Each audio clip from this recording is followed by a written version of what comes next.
Shalom, Bapak Ibu Saudara, kita melanjutkan pelajaran kita tentang Torah. Kali ini kita belajar tentang Kemah Suci. Jadi kita bukan berarti belajar detail-detailnya tentang Kemah Suci, tetapi tentang perjalanan atau kemajuan ya, progressiveness daripada Kemah Suci itu. Mari kita melihat dulu dalam konteks perjanjian lama, Keluaran pasal 25 ayat 8, saya bacakan. Dan haruslah mereka membuat ruangan kudus bagiku, dan aku akan tinggal di tengah-tengah mereka. Jadi ketika Tuhan setelah mengikat perjanjian dengan Israel, maka Tuhan memberi perintah agar orang Israel membuat ruangan kudus bagi Tuhan. Maksudnya apa? Supaya Tuhan tinggal di tengah-tengah mereka. Jadi ini kita tahu Kemah Suci itu ada ruang pelataran, ada ruangan kudus, dan ada ruangan maha kudus. Jadi ini sebenarnya karena Kemah Suci ini sebenarnya simbol daripada kehadiran Tuhan, maka semua peralatan dalam Kemah Suci itu baik di ruang pelataran, di ruang kudus, ruang maha kudus ini sebenarnya merupakan suatu pengalaman kita dengan Tuhan ya, bertahap. Kita mulai dari luar itu ya, masuk ke ruang kudus dan masuk ke ruang maha kudus. Jadi ini kemah yang dibuat Musa ya, sesuai dengan contoh yang Tuhan tunjukkan. Selama 40 tahun dia di padang gurun, kemudian dia dibawa ke tanah perjanjian oleh Yosua. Dia masuk ke kota yang namanya Shilo, ini daerah Efraim ya, di mana tabut Tuhan itu ada di situ ya. Dan pada waktu itu ada seorang imam namanya Imam Eli. Kita tahu dalam zaman hakim-hakim itu Samuel ya, bukan hakim, 1 Samuel itu ya. Jadi Imam Eli ini sangat berdosa sekali, dan akhirnya tabut ini dirampas oleh bangsa Filistin ya, dan setelah itu tidak pernah kembali lagi ke Shilo. Jadi Tuhan memindahkan Kemah Sucinya, tempat kediamannya ini, dari daerah Efraim ya, kerajaan utara di sana, dibawanya oleh Daud pada akhirnya ke Yerusalem, ke kota Daud ya. Dan kita tahu Daud mencoba bangun bait suci, tapi akhirnya Salomo yang bangun, dan akhirnya Salomo karena dia menyembah berhala pecah kerajaan itu, dan terus akhirnya tahun 586 sebelum Masehi bait suci dihancurkan oleh Nebukadnezar. Setelah itu dipulihkan lagi oleh Jerubabel ya, dibawa pulang lagi, bangun lagi, dan kemudian selama 47 tahun diperbaiki oleh pada waktu zaman Herodes. Nah, mari kita masuk dulu langsung ke konteks perjanjian baru, bagaimana bait suci ini. Mari kita lihat Yohanes 2 ayat 19 dan 21. Saya bacakan ini seperti LT. Yesus menjawab dan berkata kepada mereka, hancurkanlah tempat suci ini. Ini maksudnya bait yang dibangun Jerubabel dan diperbaiki di zaman Herodes itu. Hancurkanlah tempat suci ini, dan dalam 3 hari aku akan mendirikannya kembali. Lalu orang-orang Yahudi itu berkata, 46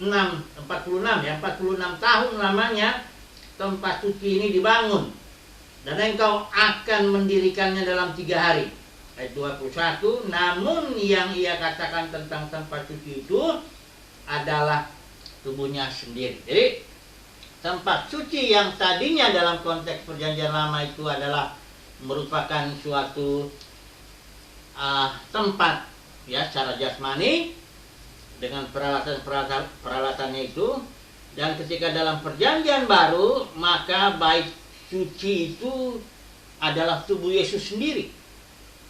Ketika dia mati bangkit, itu maksudnya dia membangun tubuhnya dalam pengertian gereja ya, dalam 3 hari. Makanya Yesus bilang 3 hari dia mati bangkit, naik ke surga, di sebelah kanan pencurahan Roh Kudus, maka disitulah lahirlah gereja. Jadi tubuh bait suci itu adalah gereja ya, orang ya, yang tadinya itu tempat jasmani, kemah, ya, bait, dan di dalam konteks perjanjian baru dia menjadi gereja. Nah, banyak orang berhenti sampai di sini pewahyuan mengenai kemah suci. Padahal masih ada satu lagi pewahyuan yang justru membuat kita mengenal rencana Tuhan. Mari kita baca Wahyu pasal 21 ayat 3. Ya. Wahyu pasal 21 ayat 3 saya bacakan.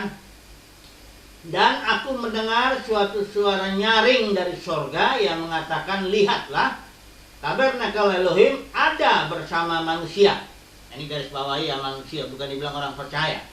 Di zaman Yerusalem baru dikatakan tabernakel Elohim ada bersama manusia, dan dia akan berdiam bersama mereka, dan mereka akan menjadi umatnya, dan Elohim sendiri akan ada bersama mereka sebagai Elohimnya. Ini pasal 21 ayat 1-5. Ini satu kondisi di mana telah terjadi pemulihan segala sesuatu. Kalau saudara melihat di sini tidak ada lagi maut, ya. Upah dosa itu maut. Jadi di zaman ini tidak ada lagi bekas dosa, sudah dipulihkan, ya. Saudara lihat kalau di bagian berikutnya ada penghakiman terakhir, lautan api. Sebelum itu, setelah lautan api barulah lahir kondisi ini, di mana tidak ada lagi maut, dan bahwa Elohim, tabernakel Elohim itu ada bersama manusia. Jadi manusia di sini bukan orang percaya, hanya orang percaya saja gereja, bukan. Karena istilah Yunani anthropos itu selalu diterjemahkan manusia, nggak pernah orang percaya. Atau selalu juga diterjemahkan umat manusia, artinya seluruh manusia. Artinya tabernakel Elohim itu akan ada bersama seluruh manusia. Dia akan berdiam bersama seluruh manusia. Tidak ada lagi maut di sana, ya. Jadi kalau kita bandingkan ini dengan rencana Bapa semula, Kejadian 1 ayat 26-28 katakan begini. Baiklah kita menjadikan manusia serupa dan segambar dengan kita. Apa artinya nih serupa dan segambar? Saudara tahu saya memberi contoh sarung tangan, ya. Saudara tahu sarung tangan itu serupa dan segambar dengan tangan. Maksudnya supaya apa? Supaya sarung tangan itu bisa masuk ke dalam tangan, tinggal dan berdiam di dalam sarung itu, tangannya itu, ya. Jadi manusia itu diciptakan serupa segambar dengan Tuhan, supaya Tuhan bisa masuk di dalamnya, diam di dalamnya itu. Jadi memang rencana Bapa semula adalah dia katakan baiklah kita menjadikan manusia serupa segambar kita, supaya kita bisa tinggal di dalam mereka, di dalam manusia itu. Jadi dari zaman ke zaman Bapa selalu mencari tempat tinggal, dan tempat tinggalnya itu adalah manusia. Saudara lihat kesimpulannya sebentar di sini kita tarik. Bagaimana rencana Bapa khusus kemah suci itu sangat, yaitu progresif, ya. Pertama, kemah suci dalam konteks perjanjian lama itu hanya berupa kemah biasa, tempat jasmani, ya. Walaupun akhirnya menjadi bait dan sebagainya, perjalanannya konteks perjanjian lama. Dan konteks perjanjian baru, bait suci itu atau kemah suci, tempat kediaman Elohim itu adalah berupa orang yang percaya kepada Tuhan Yesus, gereja, ya. Dan kemudian tahap yang terakhir, di mana zaman Yerusalem baru itu kemah suci tabernakel Elohim itu ada bersama seluruh manusia, ya. Jadi dia akan berdiam bersama seluruh manusia. Jadi puji Tuhan, tidak ada di sini neraka kekal, karena rencana Bapa itu dia menciptakan manusia, seluruh manusia, supaya serupa segambar dengan dia. Maksudnya apa? Supaya Bapa bisa tinggal, berdiam, ya. Supaya kami, Bapa, Anak dan Roh bisa berdiam di dalam manusia itu dan mengekspresikan dirinya, sehingga Bapa menjadi semua dalam semua. Ini luar biasa rencana Bapa. Tidak mungkin gagal, Bapak Saudara. Karena hanya tinggal ada urutannya aja, ya. Seperti kebangkitan itu ada urutannya. Pertama Yesus, kedua ketika kedatangannya kita, gereja, dapat tubuh yang baru. Kebangkitan itu artinya dapat tubuh yang baru, baru kemudian kebangkitannya semua berurut sampai Bapa, sampai maut dikalahkan, sampai Bapa menjadi semua dalam semua. Haleluya, puji Tuhan, amin.